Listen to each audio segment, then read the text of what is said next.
Welcome to Media, Culture, and Why We Feel Like Crying So Much. Each episode, we use media theory to make sense of our everyday media habits, practices, and experiences. I'm Stefanie Che. And I'm Grant Latanzi.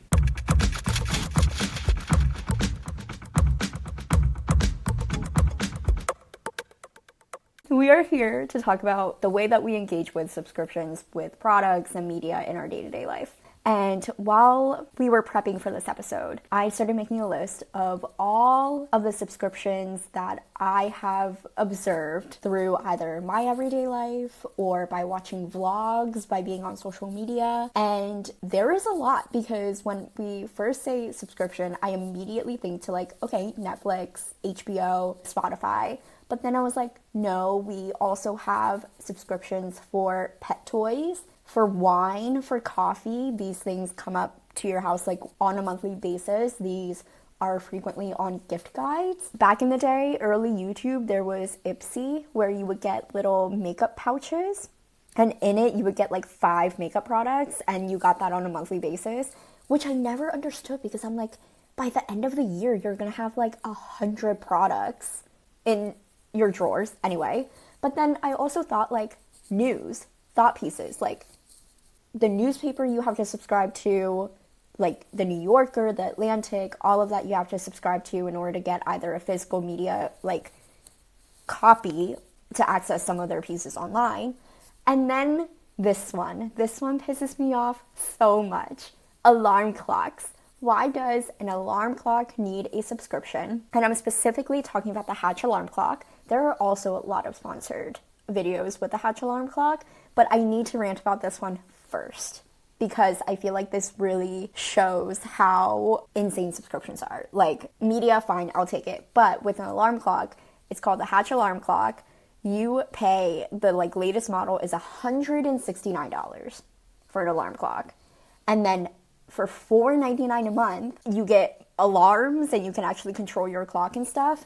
And a few weeks ago, the Hatch alarm clock app went down and people missed their alarm in the morning because the app went down. And I think that just perfectly captures what a shit show our everyday integration with tech is. We're always iterating on our technologies, but the subscription model in particular seems to be perhaps informing some decisions about what technologies get developed and what models and orientations to those technologies are kind of encoded in them. Mm-hmm. It makes me wonder who it serves best. Is it in our best interest and do we get the best products through the subscription model, or is it possible that this is related to other models? I'm thinking about models based on data extraction and the sale of user data to advertising firms or data brokerages or wherever. And so thinking about with Hatch, it makes me wonder, what other things are you able to do with this particular arrangement of technologies? You know what I mean? Mm-hmm. Okay. Yeah, I can talk about the Hatch alarm clock forever because, you're talking about data colonialism here. You're talking about lifestyle because I'm okay, this alarm clock is designed for people who can't wake up in the morning without the sun. And it's okay, well, why do we need to do the things that we do, et cetera, et cetera. And then why do you need to pay $169 for a clock? But anyway, we're not here to talk about the Hatch alarm clock. We're here to talk about subscription models in general. Okay, so where I'm coming at with this is how we interact with tech, with our media, with how we consume, and how this model has completely changed the way that we do that. Mm-hmm. Well, it's interesting. So your opening remarks made me think about how we're talking about this subscription model, which is a business model, right? It is a representation of a way to provide a product and generate revenue. So the question then is what does this have to do with media? So I can see two ways. First is subscriptions to media, where this model is one of two primary ways that we access, disseminate, and fund the movement of information and culture, really. So there's subscription to media, but then through the logic of the platform, there is subscription through media, where subscription is a sort of orientation to the objects of our everyday lives, which is facilitated by these platforms, which work better the more information they have on us. So, like, why would I want a smart fridge that looks at what's in the fridge? Well, if that fridge is going to say, based on, like, the activities that I can monitor, you're probably running low on milk. So I'm going to go ahead and get you some more milk. Or use this to refine how often your milk subscription comes to the door. Interestingly, milk subscriptions have been a thing for a long time. We can think about, like, the milkman, which is, like, I don't know, I think of going back to, like, the 50s, I guess. What is the history of milk? Anyways, so thinking about how subscriptions to media is, like, its own can of worms, because the question of subscription versus advertising is as old as mass media itself. Thinking about some of the first newspapers in the United States, they were like 5 cents a paper. And then this one paper, I don't remember which one, I think it was in New York, started running ads and selling ad space, which allowed them to sell the paper for a penny. And so then pretty much everyone had no choice but to follow suit because they couldn't compete. And so suddenly advertising becomes this way to make this information very affordable to the consumer. But it also changes, like, what it is you're accessing. But then thinking about, like, how our orientation towards media and digital platforms as, like, ways that we organize our life allows us to create this, like, never-ending stream of products which, like, satiate our needs. But that really gives me pause because one, like, what does it say about, like, competition in a free market if you just, like, subscribe to something and then keep that subscription indefinitely? But then it also makes me think about, like, private property and ownership, right? What do you actually own at that point versus, like, being sort of perpetually in the tenant situation, like you're, like, leasing everything kind of. But yeah, it's this. So in terms of, like, accessing information though, like, we really need to think about subscriptions as, like, an alternative to advertising. But as you and I were talking about, like, it's like a gradient now. Like, it used to be, like, you pay for Netflix, there's no ads on Netflix. That is no longer the case. Now there's different degrees that you can pay for to have more or less ads, depending on how much you pay in a subscription. I have a question for you. What if there was a platform that was funded by advertising, the way that, like, YouTube is, where, like, you watch X amount of time on a video and you're shown an ad, and then a little more time, shown another short ad.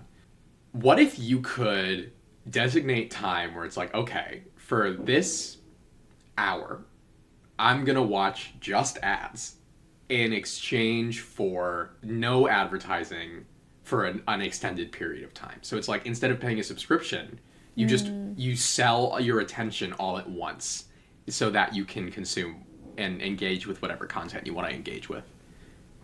Is that better or worse than, like, having ads interspersed? And also, like, what is thinking in that way kind of, like, say about the subscription model and, like, what it's doing and what it's sort of like the bind we're put in of, like, either surrendering to just watching ads all the time or paying to get rid of them?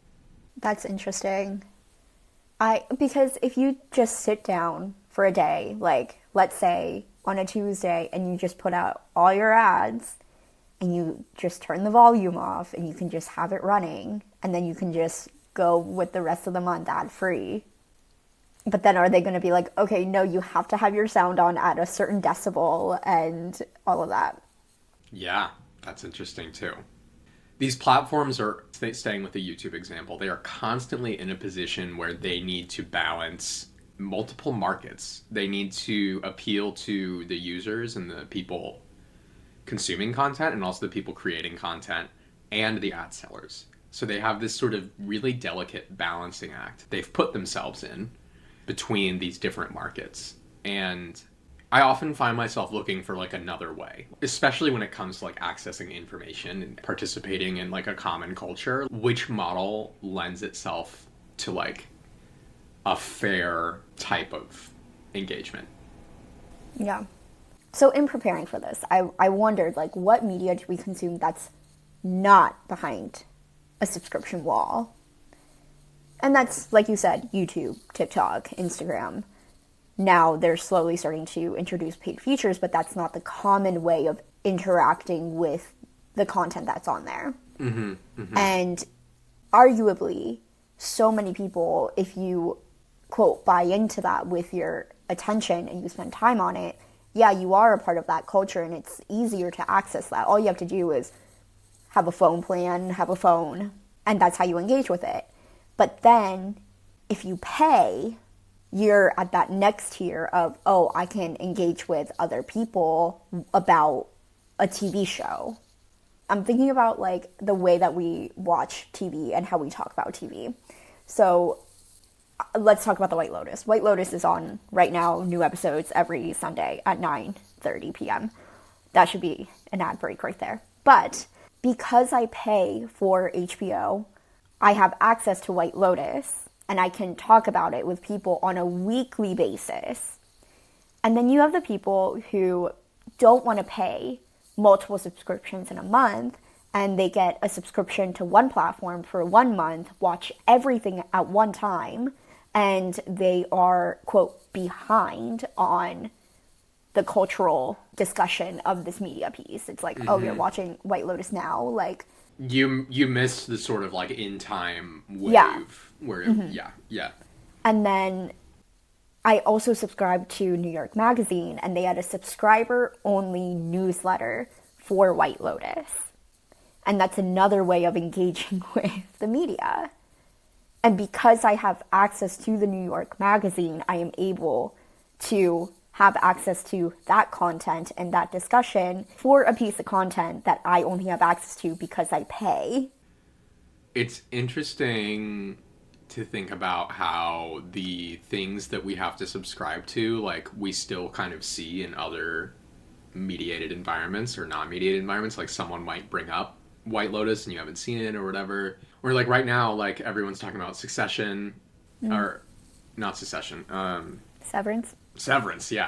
Everyone's talking about Severance, and it's on Apple TV. I don't have Apple TV, but it's like, so it creates this interesting kind of, like, pop culture dynamic where it's like, what, like, secret walled gardens are you inside and what aren't you inside? But it's all sort of contributing to the kind of, like, pop culture artifacts that we, like, repurpose for, like, our own meaning and, like, we share, or, like, you know, people will meme things from, like, Severance to make a sort of comment about how they feel about their job. And so right there, it's like I was engaging with this, like, this media project, this text that I don't have access to through something else that I also pay a subscription for, which is Spotify. So it creates a sort of interesting dynamic in our, like, shared culture because it changes our dynamics of engaging with, like, popular culture texts, as you were saying, like, either watching it all, like, everything one streaming platform has to offer at once, and then, like, not participating in the, like, in-timeness discussion that happens on social media or wherever else it might happen. It really, like our dynamics of engaging with pop culture are really sort of invoked in this question of, like, subscription versus advertising. Okay, this is an unrelated thought. Okay. If advertising is supposed to make prices lower, why the fuck do I have to keep paying more each year for these platforms? When they're introducing ads? So I have Netflix, and I have the ad-free version. Mm-hmm. In a month, they're raising it like $2.50, so I can remain ad-free. Yeah, because they can. Like, I feel like that's my impulse is, like, what are you going to do? Mm-hmm. Everyone's going to be raising their prices. But also, like, inflation is, like, an inherent economic phenomenon. Like simply the dollar loses value over time. It just, I don't really know why, but that's how it works. So I wonder if part of it might be a more, like, macroeconomic kind of phenomenon. I don't want to just assume it's, like, corporate greed. Say, like, a product that I go buy regularly, like paper towels or something. Thinking about, like, if you're not like me and you don't have this crazy amount of paper towels, like a dragon's share of paper towels, you have to buy them every now and then. And if suddenly they're a lot more expensive, you can look at other brands or, like, elsewhere to go, because you're still getting the same function and the same, like, usability from other people. But when it's something like Netflix, what they hold are these sort of like cultural texts that we all are used to engaging with and like also like can get something out of engaging with. But it's like I can only engage with that particular text or story or whatever through your platform. Yeah. We are used to having a certain orientation towards pop culture, and there's also historical legacies for this certain orientation. And so it's sort of like the inertia of that orientation like almost holds us hostage to the subscription models as we experience them now. Yeah. Does that make sense? Yeah. Like, none of this is new. We said this in the last episode. We said it in past episodes. Like, none of this is really new. It's just an iteration. But it's interesting because it's like when there are new technologies or like new models or new ways of doing things, we very much bring our old ways of engaging with them. And I feel like we still have these sort of like residual norms and stuff. Maybe not so much among like really young people, like students and stuff, but like there was this sentiment of like, did you catch the game last night? Like we're all being broadcast sort of the same stock of things. Whereas now there's this sort of very fragmented, like it depends on like what you engage with and like what kind of conversations you're gonna then participate in or how you participate in them is related to these subscription models because it changes how we consume things. So I understand very little about net neutrality, but, quote, back in the day, we had cable and we paid for cable. So if you didn't pay for cable, it's like you don't pay for Netflix. Like, you're not getting access to extra information, whereas you're still getting, like, you can get a satellite and get like news and stuff and like the basic channels. But here, how much does it cost us? Because I think a lot about the digital divide and how cultural things influence this and like financial circumstances influence this, and it's so expensive. But then I'm like, I can't. Like, I was too young to know how much cable was at its prime, you know? And so I feel like I can't sit here and be like, oh my God, it's so expensive, when, like, in comparison, it might be comparable to, like, what our parents were paying for cable. And satellite or pay-per-view or, like, whatever. Yeah, was all of that. On demand, all of that. But I'm like, now we just have so many choices. So Netflix, HBO, Hulu, but then I wrote out like all the tiers for each one of these because it got so insane. I kind of just want to talk about Hulu's breakdown because I was like, is this not confusing for anyone? Oh my God, this is crazy. There's like 7 different... I'm going to read these out. Hulu, ad-supported plan is $9.99 a month. Students get Hulu with ads for $1.99 a month. Hulu no ads is $18.99. Hulu with ads plus live TV, Disney Plus, and ESPN Plus, only $82.99 a month. They did specify that on their website, and I was like, only $82.99? Are you kidding me? Anyway, Hulu no ads, live TV, Disney Plus, no ads, and ESPN with ads, $95.99 a month. But I love that they're like, Hulu has no ads, Disney Plus has no ads, but ESPN has ads. But Hulu with ads, live TV, Disney Plus, no ads, and ESPN with ads is $87.90. I'm like, you guys, we don't need to be doing this. This breakdown of this one has ads, this one doesn't have ads, and this one does have ads. You know? I think I have a theory. Okay. That you just made me think of. So, the initial, like, when Hulu or Netflix or whoever first started doing this, it was not a gradient like this. Yeah. Also, the convergence, like, I'm pretty sure Hulu's owned by Disney now, who also owns ESPN, so it's like, there is also, like, corporate convergence behind the, like, platform convergence. But it used to be, like, you either pay and you don't see ads, or you see ads and you don't pay. Well, among people that covet and traffic in attention, not all attention is of equal monetary value, because not all eyeballs are connected to wallets with certain amounts of income, or eyeballs connected to certain socioeconomic groups. There's all sorts of patterns in consumption that are historically informed, and we can think about how the legacies of like class and racial discrimination and gender are related to that. There's an article. It's an article from 2023 from the Journal of Social Media and Society by Mears, and it's called Bringing Bourdieu to a Content Farm, Social Media Production Fields and the Cultural Economy of Attention. It's about these, they're not influencers, but they're like content creators in that they're not using their real identity. They're usually like making something kind of staged and like sensational, like fake CCTV footage or like fake ring camera footage of like something crazy going down. Like there's all these techniques they have to increase like the kind of buy-in or believability. But anyways, it talks about how these people know that their whole model at these content farms is putting out content to go viral, mostly on Facebook. Because if you get enough people to watch it, you get X amount of money. And it's, they make a lot of like hundreds of thousands of dollars sometimes, like going viral on these platforms. But if you go viral in the United States, it's a very different payout than if you go viral in India.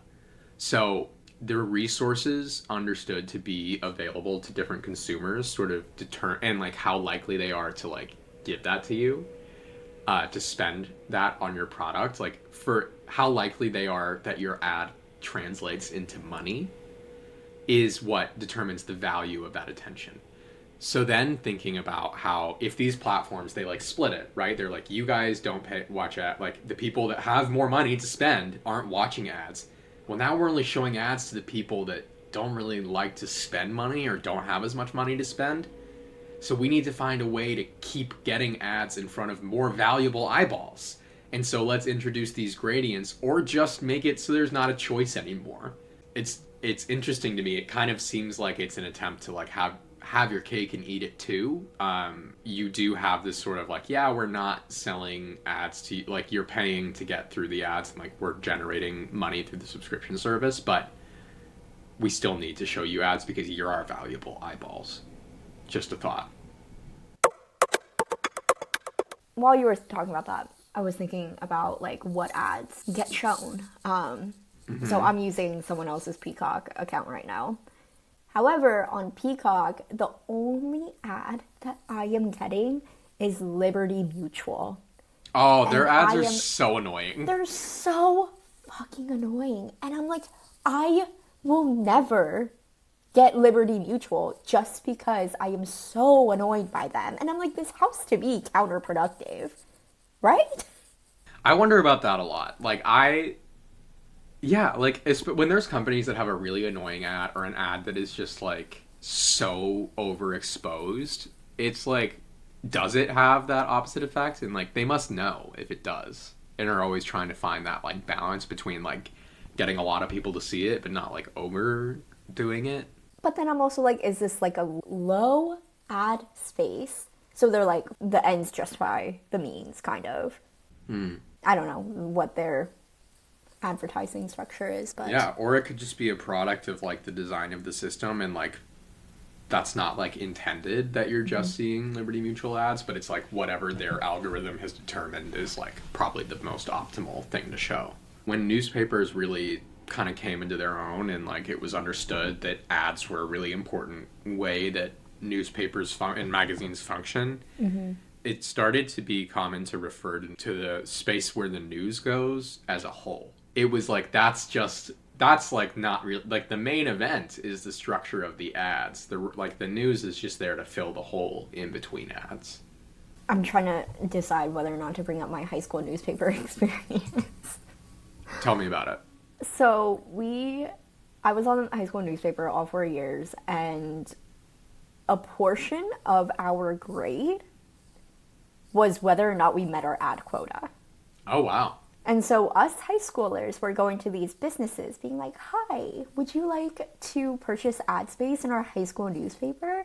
That was just so, like, one, it was a part of our grade, which annoys me because of my, like, pedagogy around grades and stuff and, like, meeting quotas and stuff. I find that to be annoying.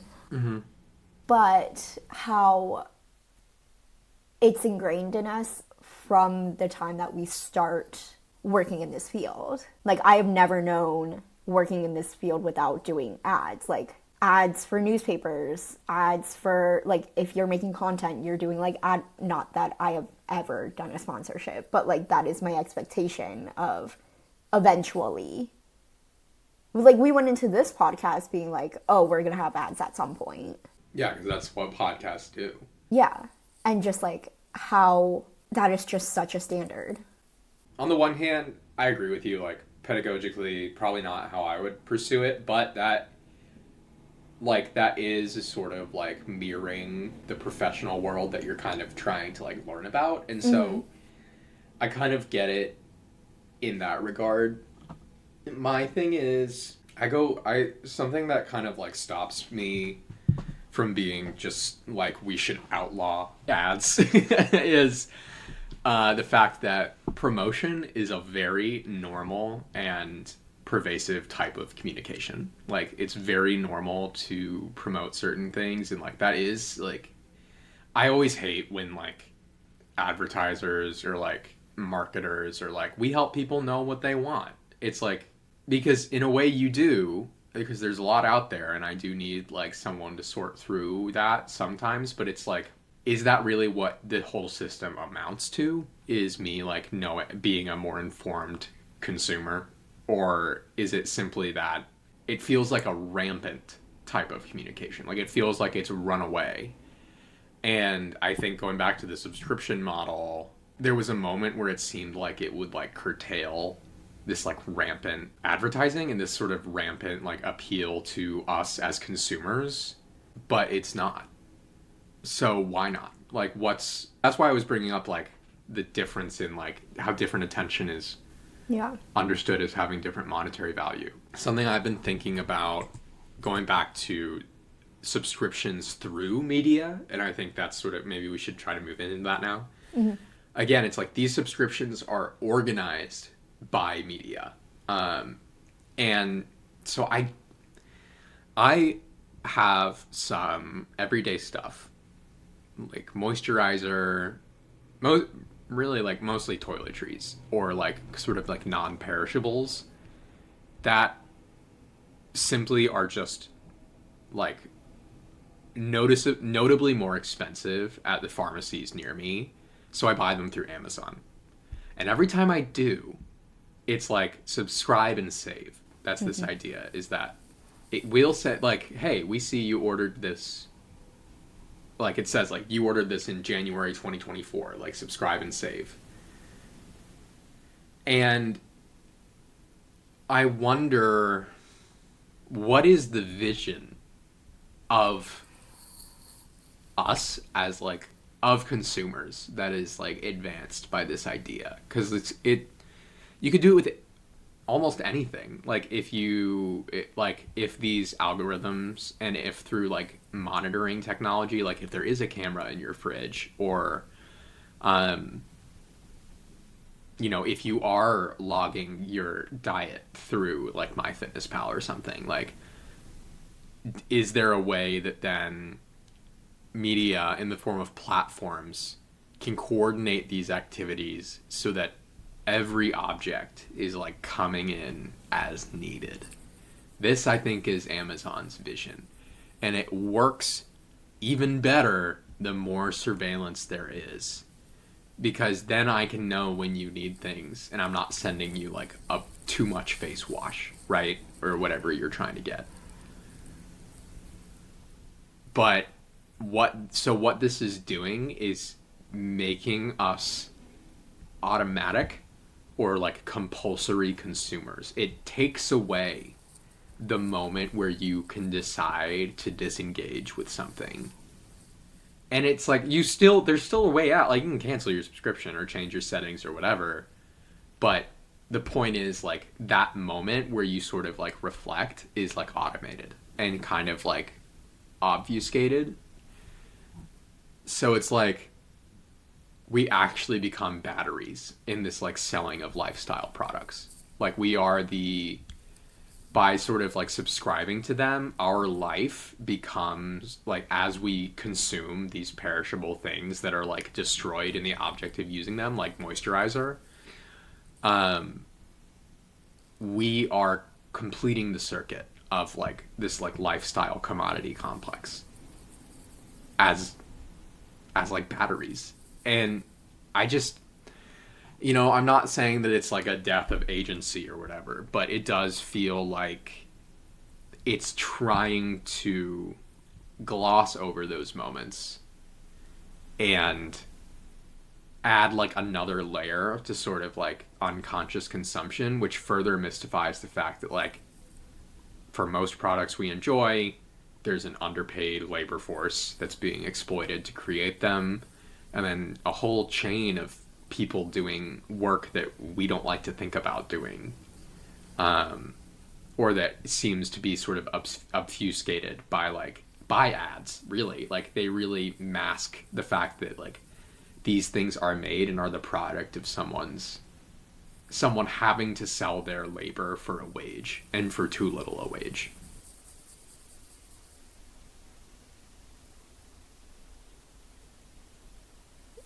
I have two thoughts. First is, I think you brought this up earlier. Does this not just remove competition? Because if you put your toothpaste on a delivery system, you're not going to the store and being like, oh, like there's this new toothpaste, maybe I should try it.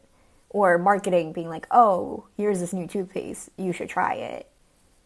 The second thing I'm thinking of is, so when we were younger and we were told like, what does the year like 2020 look like? And I remember doing this in 8th grade for our like SOL writing test. And it was like, oh, we're going to have flying cars and we're going to have little robots that like tell us like what to dress as, like for the whatever. We have like little automated systems that bring things to us. I don't want to lump it under like techno-determinism, because that I think has a little bit more depth to it than what I'm trying to say. But this idea of viewing our world as a utopia with technology, and how these are seamless integrations into everyday life, and this is a seamless way of engaging and just existing. You don't have to get in your car and go buy your toothpaste. Your toothpaste shows up at your door. Your coffee, you're out of coffee, oh, it's at your door. Your pet food, you don't have to go to the store, it's at your door. It's just this like seamless, no thing. Life is easier with tech. But when I will say, for at least myself, when I was imagining this world back when I was like 12, I wasn't thinking about that active surveillance that would be needed in order to make this happen. So I think you said like you didn't want to think of it as techno-determinism. I would think of it as like, I think maybe the word for it is like techno-solutionism. In that it's like, these will solve our problems and like it's going to be great. And you see this sentiment and like rampant in the early internet. Everyone's like, this is going to solve like race and gender and democracy and like it's going to solve all our problems, all our social woes, but also the nitty gritty of just like everyday life, like maintaining all this shit that we have to maintain as. Yeah, that's why I like didn't want to lump it under that, because I'm like, this isn't solving any social problems. This is just making our individual lives. Yeah, but our individual lives are also, it's still social in that there's an understanding that this isn't like Instacart is like an intervention into our current social condition in a way that benefits people. I guess like, I think where I'm missing the mark here is that I don't view these as problems to be solved. Right. That's a really good point. I think that's why I'm like, no, this isn't like whatever. I think it's simply because I don't view these as problems in my day-to-day life. Can you give me permission to share my screen? Absolutely. I'm going to show you something. This is an ad I saw yesterday, and I couldn't believe it. It's an ad called, it might have been during the Super Bowl. It's called We're Here with Instacart. Are you seeing this? Mm-hmm. I don't know if you're going to hear anything, but that's okay. So we see Puppy Monkey Baby and Chester the Cheeto guy and the Jolly Green Giant and all sorts of food and grocery. Mr. Clean is running, and there's the Kool-Aid Man and the Energizer Bunny, and they're all running to this guy's house, and the Old Spice guy on a horse. And then they all sort of congeal into an Instacart bag and someone takes him inside. And then we see a cow on the way because the person forgot milk. So this ad, to me, is kind of visualizing what I'm trying to say when, like, it mystifies. Like, this ad completely takes the delivery driver and the person doing the shopping. It completely makes them invisible. They are in no way to be considered in this. And that's what I mean where, like, these subscription models for our routine consumption, there's very strong norms in all cultures around personal hygiene, and like not abiding can be very consequential for your social life. So like it makes sense that we follow those things, and like you gotta eat, but in this way of consuming and connecting people to these resources, taking out the middleman of like going to the grocery store and picking things out, it's like another degree of mystification of the fact that like this is human labor doing all of these things. Can I add one more thing to this? Yeah. I talked about this on TikTok a few months ago, and the way people came after me, because as you were talking about this, I was like, oh, who would use Instacart other than like just seamless integration of whatever. And I have a lot of people in my TikTok comments who are always like, but what about mothers? Mothers don't have time to go to the grocery store. This is so much easier for them. And I'm like, okay, no. Like, I am not saying let's remove. That's where I go back and forth, where I'm like, okay, yeah, there are people who have things that get in the way of their everyday life. Like people with disabilities. It's easier for them to get home deliveries. Mothers who don't want to take their children to the grocery store or don't have time to go to the grocery store plus with their children. Like all of these things, these are important market demographics to provide supports for.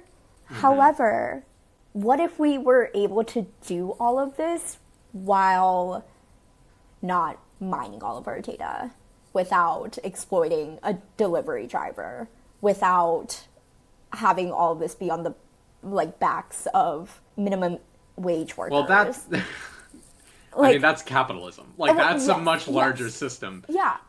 But, like, as you were talking, I was like, oh, my God, like, if I said this on TikTok, people are going to be like, oh, you don't care about mothers. How did our vision of motherhood come to be so difficult and something that you have to do alone?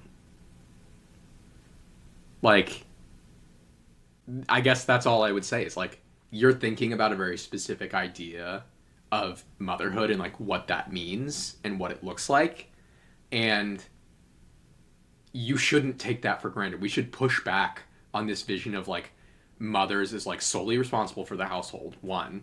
And two, like this idea, like we should be much more attentive. I always, when it comes to like rearing kids, I feel like the saying like it takes a village to raise a child it completely makes sense to me. Like I'm not going to consider having kids unless I'm somewhere with a strong support network, like ideally by my family.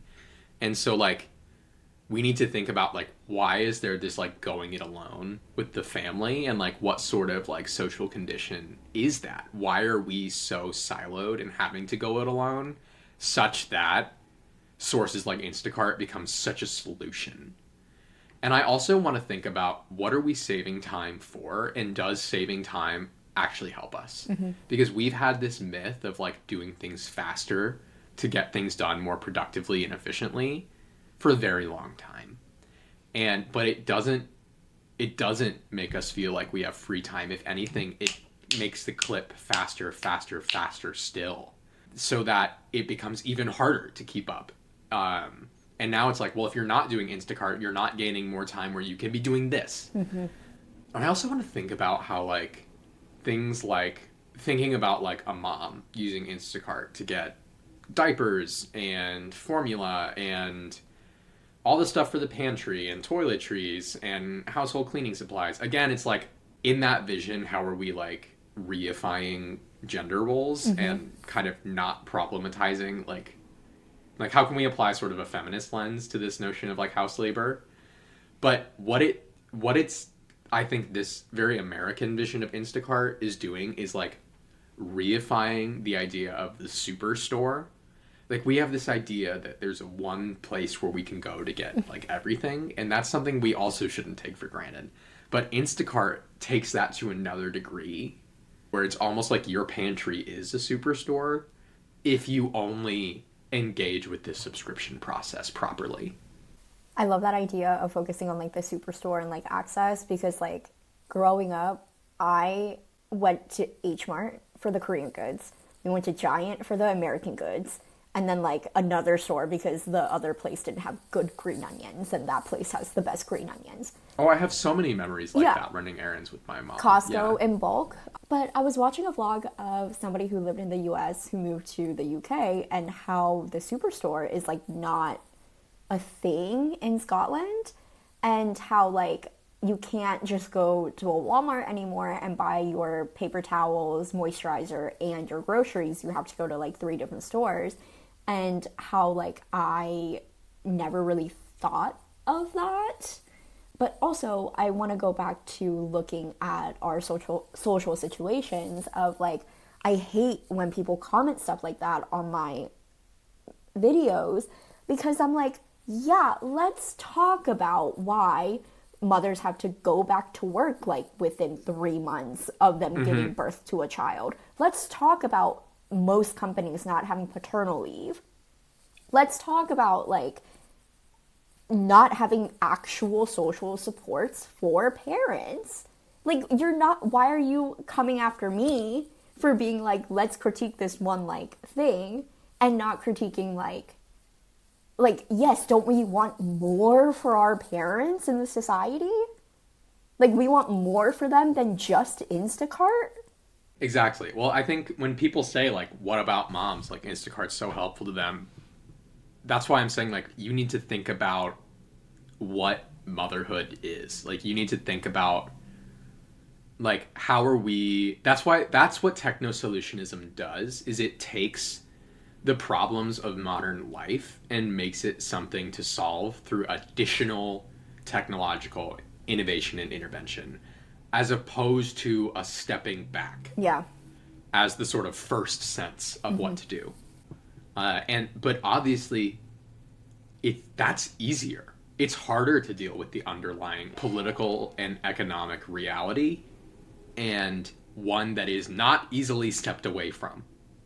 So there's this tendency to not see the stepping away as an option. The only route is like techno-determinism.